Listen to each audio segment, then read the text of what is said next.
ঝালকাঠি, বরিশাল ও পিরোজপুর জেলার সীমান্তবর্তী এলাকায় যুগ যুগ ধরে আবাদ হচ্ছে দেশি পেয়ারা।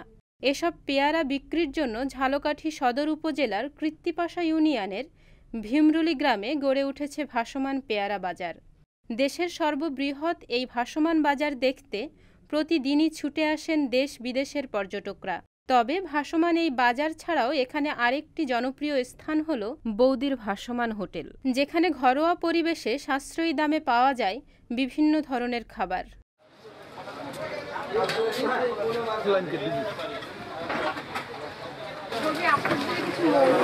প্রায় এক যুগ আগে এই হোটেল প্রতিষ্ঠা করেন জয়দেব শিকদার ও তার স্ত্রী সাথী রায়।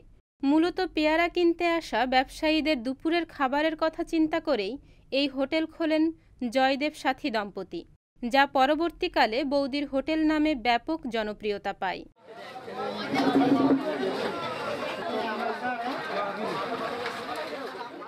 হোটেলের সকল খাবার দাবার সাথী রায় নিজেই ঘরোয়া পরিবেশে রান্না করেন, আর তার স্বামী তা পরিবেশন করেন।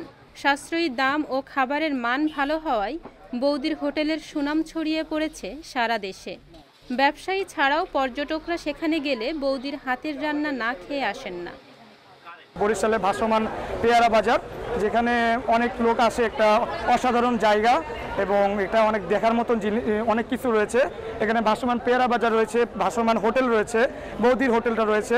তো এখানে অনেক ধরনের খাবার টাবার পাওয়া যায়। এই করোনার মধ্যেও একটু বোরিং লাইফ থেকে নিজেরা দূরে রাখার জন্য হলো এখানে আসা দরকার, সবাই চারপাশটা দেখা দরকার।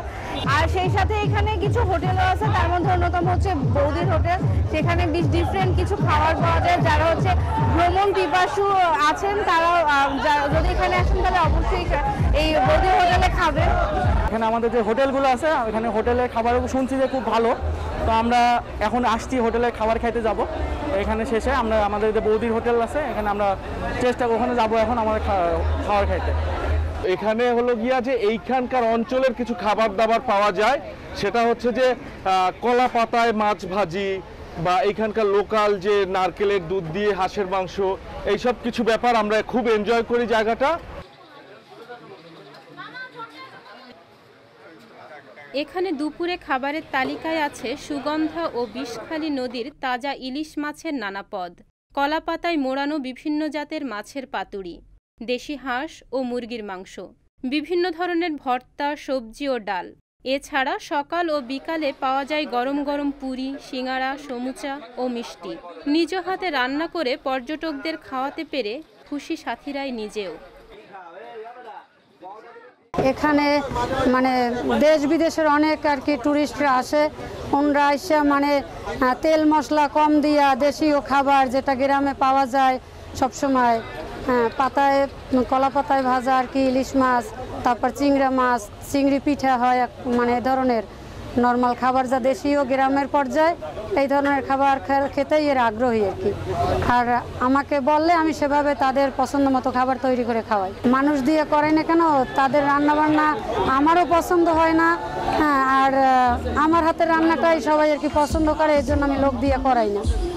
কষ্ট হলেও আমি নিজেই করি। করোনা পরিস্থিতিতে খুবই খারাপ আমার অবস্থা। আমার যে স্টাফ আছে তাদেরকে বেতন দিতেই আমার এবার কষ্ট হয়ে যাবে। পেয়ারার মৌসুমে বৌদির হোটেলে গড়ে ৬ থেকে ৭ হাজার টাকা বিক্রি হয়। শুক্রবার বিক্রি হয় ১০ থেকে ১২ হাজার টাকা। তবে করোনাকালে পর্যটক না আসায় কর্মচারীদের বেতন দিতে অনেকটা হিমশিম খেতে হচ্ছে সাথী রায়কে। এই ভাসমান পেয়ারা বাজারকে সরকার পর্যটন কেন্দ্র হিসেবে গড়ে তুললে তার হোটেলের চাহিদা আরও বাড়ত বলে মনে করেন জনপ্রিয় এই বৌদি। সংবাদ প্রকাশ, নিউজ ডেস্ক।